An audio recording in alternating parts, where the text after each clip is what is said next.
For 522 days, Richard Brown drifted alone on the endless Pacific, surviving storms, sharks, and starvation in a broken boat thousands of miles from land. His story is one of the longest and most haunting castaway ordeals ever recorded, a fight between man and the ocean itself. How did he stay alive for a year and a half when almost everyone else would have died within days? The harbor at Newport, Oregon, was quiet that morning, the air cool with the tang of salt and diesel. Richard Brown moved with the calm confidence of a man who had done this hundreds of times before. For more than 3 decades, he had worked the sea as a commercial fisherman, rising before dawn, scanning the horizon, and reading the moods of the waves like lines on a familiar face.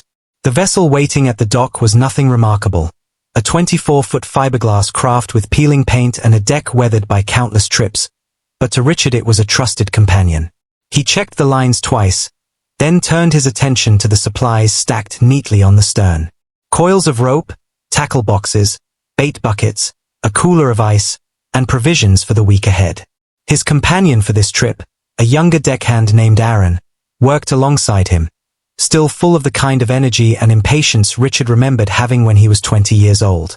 They joked lightly as they loaded the last crate, neither man suspecting the enormity of what lay ahead. It was September of 2012, and the plan was simple. A week-long run out into the Pacific to chase albacore, then back home in time for the weekend. Richard's wife had kissed him goodbye at dawn, her parting words the same ones she always spoke. "Be safe, and come back to me." He promised her he would, as he always did. He carried her voice with him even as the boat pushed away from the dock, the lines coiled, and the engine roared to life.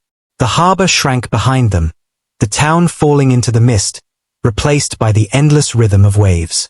The first day at sea was uneventful. The weather reports had promised fair skies, and the men worked their lines with steady patience. Gulls circled above, crying out, swooping for scraps. By late afternoon the cooler was half full, the ocean generous, the men in good spirits. Richard leaned back at the helm, watching the horizon burn orange with sunset, satisfied with the day's work.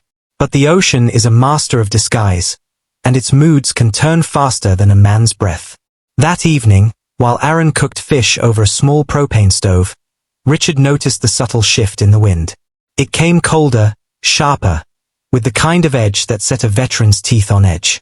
The barometer needle dipped, barely perceptible, but enough to stir unease. He glanced at the horizon and saw it thickening with dark clouds, piling up like a wall. By midnight, the calm had broken.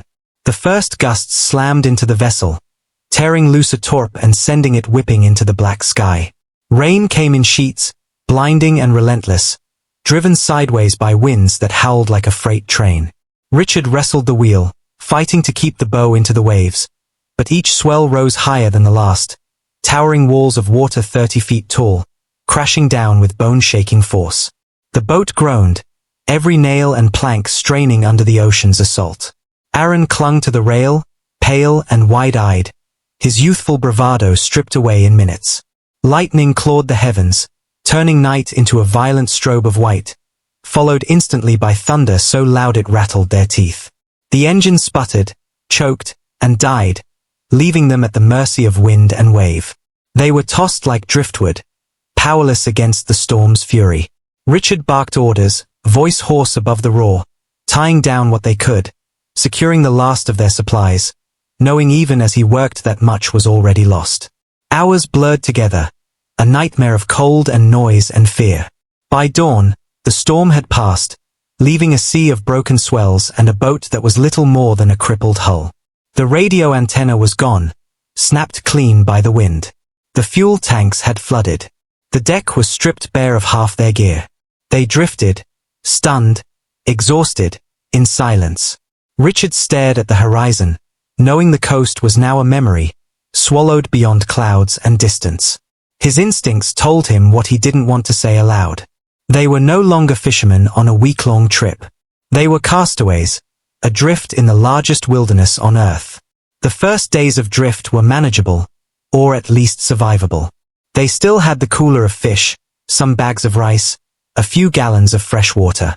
Richard rationed everything with precision, dividing portions with the discipline of a soldier. But he knew it could not last. The Pacific is merciless in its immensity. Land was nowhere in sight. Currents carried them steadily west, deeper into isolation. Days turned to weeks, the supplies dwindling. Hunger hollowed their cheeks, thirst cracked their lips. The fresh water vanished fastest, and Richard taught Aaron the ancient lessons of castaways. How to collect rainwater in plastic sheets, how to lick condensation from metal, how to drink fish blood when no other option remained. It was enough to keep them alive, but just barely. At night, the stars spread across the sky in terrible beauty, a reminder of both infinity and insignificance. Aaron would point to constellations, muttering half-remembered names, trying to distract himself from despair. Richard listened, grateful for the company, even as the silence between their words grew longer. Survival had become their only occupation. Every sunrise was another day to endure, another day to hope. As weeks passed, the Pacific began to strip them down. Their bodies grew thinner, muscles wasting away until their ribs showed through their sunburned skin. Hair grew wild, faces hollowed, eyes sunk deep into shadow. Salt sores bloomed across their arms and backs, stinging with every movement. They learned to adapt in small ways. Richard fashioned hooks from bits of wire, lines from unraveling rope. At night, flying fish leapt into the boat, flapping desperately on the deck until caught by hand. Each one was a gift, torn apart and eaten raw, the flesh slimy and bitter but alive with the taste of survival. They chewed bird bones for calcium, drank turtle blood for liquid, anything to keep life within them. The sharks appeared within weeks, drawn by the smell of fish and desperation. They circled endlessly, shadows gliding beneath the hull, sometimes bumping against it, testing, reminding the men that death was never far. Richard beat at them with an oar when they came too close, shouting hoarsely into the night, as if defiance alone could keep them away. But he knew the truth. The ocean was patient, and it would wait for its chance. Aaron began to falter first. He was strong, but unseasoned in the art of despair. His moods shifted, sometimes manic with laughter, sometimes silent for hours. One night he whispered that he could see land in the distance, though the horizon was empty. Another day he drank too much seawater in his delirium, his stomach cramping, his body weakening further. Richard tried everything, sharing his share of fish, forcing him to rest in the shade of a torp, but the damage was done. The salt had poisoned him. His eyes grew dim, his words slurred. One morning, he did not rise. Richard shook him, pleaded with him, but Aaron's chest no longer moved.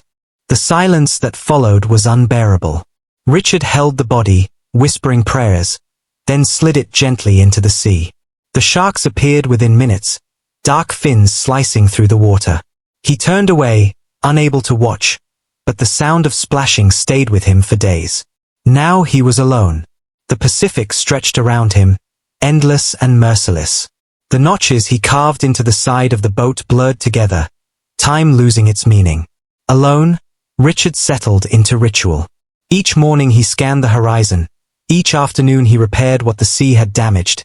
Each evening he rationed food and water. Each night he spoke aloud to ghosts just to hear a voice. The sun was both his enemy and savior, bringing warmth but also blistering heat. Rain became a miracle, each drop caught in plastic or cloth, cherished like treasure.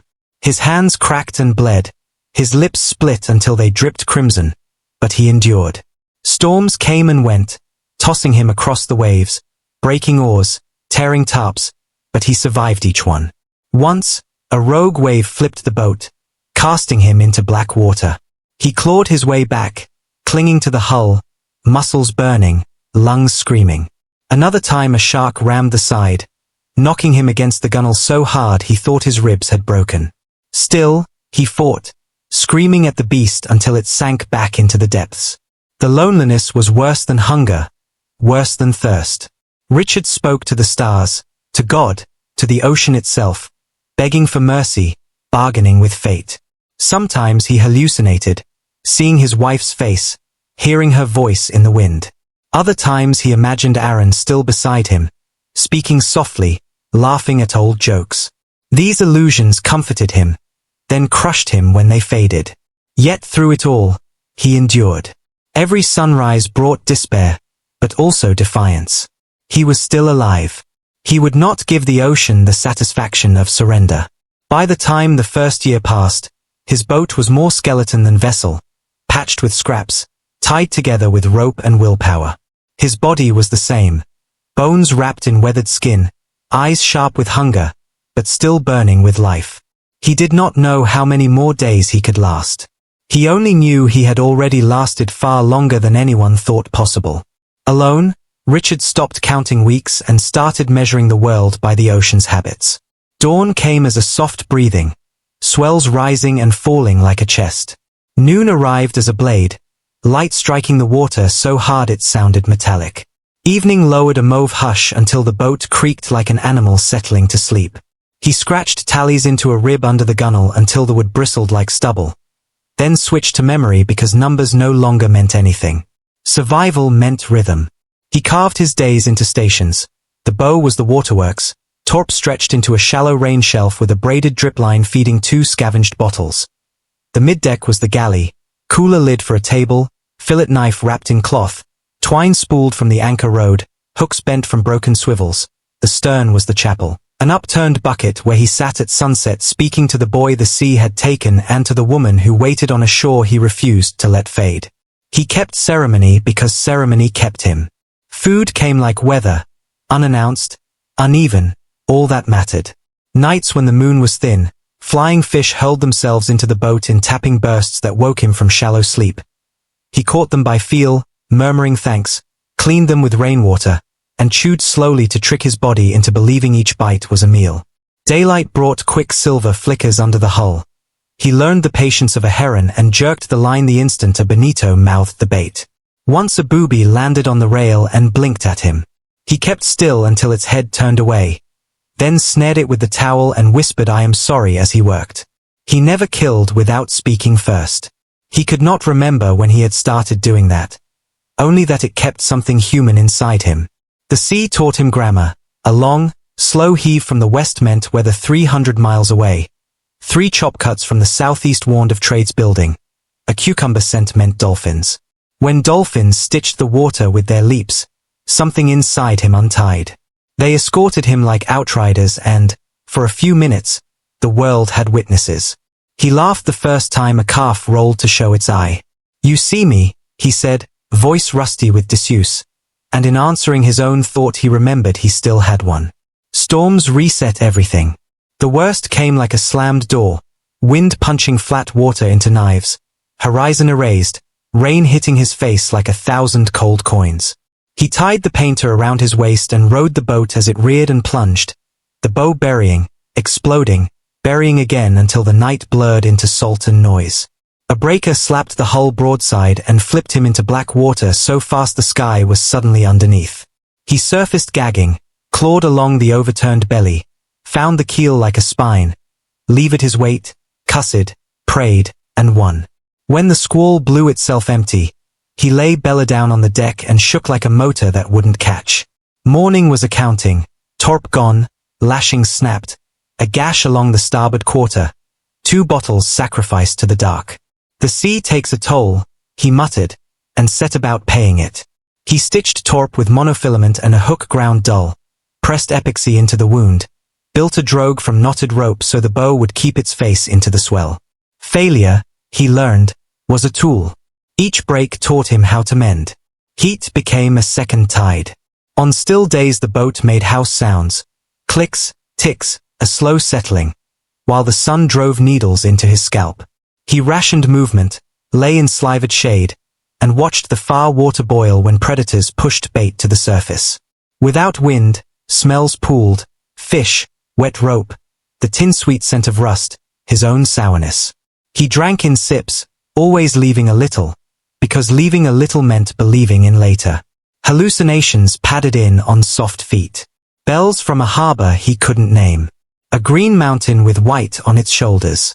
His wife calling him for dinner, then laughing at the small joke that only belonged to them. He learned to let visions visit and leave without bargaining for more. Clutching made them cruel.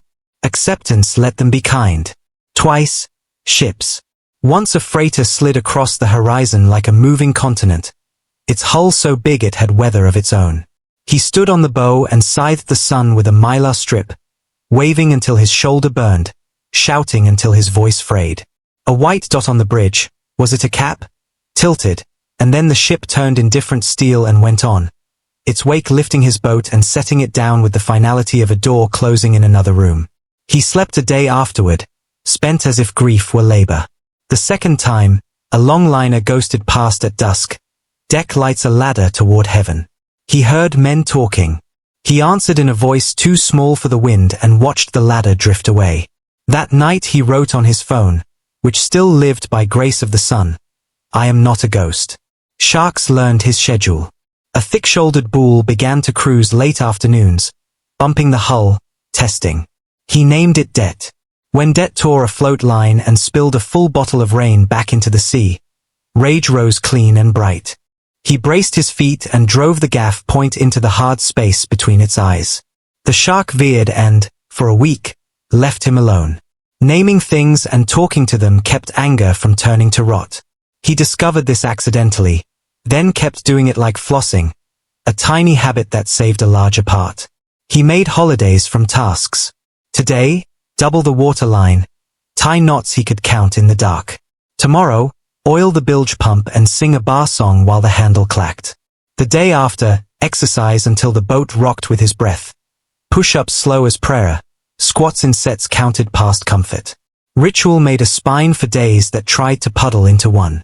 Seasons moved though the calendar was gone. The sun's arc lifted, fell, lifted again. Some mornings the wind from the east smelled green, like far trees breathing. He told himself if he could smell a continent he could live to see one. At night he read the stars not for navigation but for company. Old fires that did not change while everything else did. He kept a ledger in his phone. Fish, birds, storms, dreams. At the bottom of each entry he wrote the same sentence because writing it made it true. Not dead yet. Then came the longest calm. Water flattened to a mirror that held the sky. Heat pressed until sweat felt like surrender. He made a tent from the torp and lay still, mouth tasting of metal, pulse a drum in his ears. One afternoon the flatness broke with a stitch of white on the horizon. Then another, and a thin mosquito whine threaded the air. He rose slowly, the way an old hinge opens, climbed to the bow, and swept the mirror across the sun in clean arcs. Once, twice, 3 times. The speck winked, steadied, grew. He did not shout. He breathed, raised the mirror again, and watched the speck become a boat with eyes, a profile that meant people. The engine thrum grew ribs. Hope made his hands shake so hard he had to press the mirror to his chest to keep from dropping it. The boat held its line, then drifted behind a swell, then rose again, closer. He stood as tall as his shrunken body allowed and began to wave like a man signaling the only thing he had left to say, I am here. The engine note thickened until it lived in the hull, until he could feel it in his ankles. He raised the mylar again and swept the sun. The boat, blue hull, wheelhouse smudged with salt, angled slightly, then more, and the bow's white flare pointed straight at him. He felt his knees loosen in a way he did not trust. He had seen shapes turn to mirages before. He forced himself to continue the ritual. Arc, pause, arc, breathe. A gull rode the bow wave like a witness. The distance collapsed. Now he could see faces under caps, arms lifting, someone pointing, an arm moving in a circle above a head.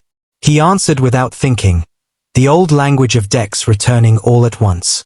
A voice carried across water, too chopped by wind to hear, but the tone was simple, hold on. They came alongside clumsily, because the Pacific does not make anything easy.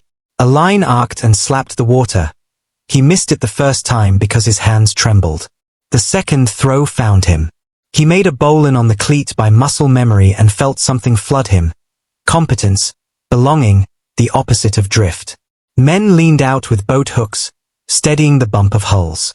The nearest face had sun lines bracketing the eyes and a beard the color of rust. The mouth formed words that Richard finally understood. We've got you. Step when I say. Now. He tried to rise and the world tilted. Two arms hooked his armpits and lifted a body that felt like someone else's. The deck under his bare feet was so solid he almost wept. Smells hit him in a rush: diesel, coffee, rope tar, human sweat that wasn't his. He was eased to a cooler, then to a blanket that scratched his thin skin. A bottle appeared at his lips. Not too fast, a voice said, and he obeyed because obedience suddenly felt like luxury. His hands shook so hard the bottle clicked against his teeth. "I'm here," he said, testing the sentence, and a man with a scar through one eyebrow laughed softly like he had just heard the most beautiful joke. The crew moved with the confidence of people who had rehearsed this rescue 100 times and also with the jitter of men who knew it mattered. One kept talking in a steady braid so that words became a handrail. "You're safe, friend, small sips, good. We're calling it in. How long you been out here?" Richard opened his mouth to answer and nothing came out but a dry sound. The scarred man nodded anyway as if Richard had told him a full story. He pressed a radio to his ear and spoke coordinates. Someone else draped a jacket over Richard's shoulders, weight warm and unbelievable. When the boat turned, the motion was smooth enough to make him cry again. He did not. He watched the rescue begin to stick to reality the way paint dries. They offered food. He took a single piece of bread, held it between thumb and finger, and broke it into halves, then quarters, then eighths, small rituals still governing a body that had forgotten glut. He ate each bit like it might run. The men did not stare. They tided lines, checked the course, pretended not to see a life folding itself back into a human shape. One asked his name. He said it, startled to hear it sound like a bell rung after a long winter. He said the boy's name too, softly, and everyone's faces adjusted in that small respectful way men at sea know by heart. A helicopter thumped into view after an hour, green and white, the rotor chopping the sky into coins. The boat throttled down and the wind of the blades pressed his blanket to his bones. A swimmer dropped, became a splash, became a man with calm eyes and a line to the hovering machine. "There are steps," the swimmer shouted above the beating air. "We'll do them. We'll go slow." Richard nodded because slowness felt holy. They fitted a harness crosswise to his chest, checked clips, checked again, and the swimmer's hand squeezed his shoulder in the old, wordless benediction. "I've got you." When the lift took, his stomach fell and the world opened. He shut his eyes against the sight of his boat below, scarred, patched, stubborn, and then forced them open because he refused to leave it in the dark. The ocean spread like hammered metal. The skiff that had saved him looked suddenly very small and very brave. In the helicopter, warmth arrived on purpose. Headphones slipped over his ears and turned the rotor into a manageable storm. A medic's hands moved with the certainty of someone who has rebuilt people before. Blood pressure cuff, a needle so quick it felt like a punctuation mark, a cup of water measured in sips timed by a watch. "Keep the shoe on," the medic advised when he reached for the laces on his swollen foot. "Swelling, circulation, trust me." The phrase "trust me" skittered across his skin like a new species and then settled. He nodded. He slept and woke and dreamed in stutters as desert colors replaced ocean. Then the world sharpened into a hangar, wheels, doors, a stretcher, fluorescent light, a voice naming a hospital he did not know. By evening he lay in a bed where the mattress pushed back. The first shower was a negotiation with heat and memory. The first mirror was a shock, cheekbones like tent poles, eyes set deep, beard salt-streaked, skin mapped by sun. He touched the glass, not to confirm that the reflection was him but to thank the barrier for being solid. Doctors moved around him in purposeful constellations. Words like rhabdomyolysis and refeeding drifted by and landed on his chart. He learned to eat like a student, measured, frequent, humble. He slept through alarms and woke to his own name said correctly by a nurse whose kindness felt like weather he could live under. News traveled faster than boats. A voice from home cracked on the phone, then steadied into relief so wide it made him dizzy. When his wife walked into the room, the world narrowed to the sound of her shoes on linoleum and widened to everything that mattered. He did not say, "I thought I'd never see you again," because the sentence could break a person. He said hi, and the smallness of it made them both laugh and then cry without trying to stop. They sat with their foreheads together and breathed until breathing felt shared again. Afterward, Life came back in layers. Weeks became anchors. First time outside without flinching at open sky. First grocery aisle without assessing labels for water content. First thunderstorm endured on a porch with coffee instead of rope. He visited the families who had waited, including the boys, and stood with them in a silence that honored what words could not. He sent a letter to the crew who hauled him from drift, each sentence simple and true. He kept the gaff because it had saved water from debt, but he hung it high, a reminder rather than a weapon. People asked how he survived. He said the ocean gives lessons if you let it. Make ritual, fix what breaks. Name your fear so it listens. Leave a little in the bottle for tomorrow. Keep your shoe on when a stranger with calm hands tells you to. Agencies asked too, and he spoke for free about radios that still work after storms, about redundancy as kindness, about never calling a routine trip safe. He told the story of 2 ships and a mirror and how the third boat came because he kept waving when hope shook his hands. He did not become a saint. Nights he woke with the engine's whine braided into the rotor's thump and the slap of a wave that had not yet landed. He learned which sounds in the house were benign and which were echoes. He would step onto sand and feel the horizon tug like an old scar. He did not fight the tug. He named it, walked with it, and then let his wife's voice pull him back to doorways and rooms where life waited, messy and specific. When asked what the ocean took and what it gave, he did not balance the ledger out loud. He thought of a bucket turned to a chapel, a torp turned to a well, a mirror turned to a signal that could reach another human heart. He thought of debt cruising dusk water and of dolphins that made him laugh when he thought laughter was spent. He thought of the sentence he wrote each day to make it true. Not dead yet. Then he revised it the way survivors do when the tense finally changes. Alive, still.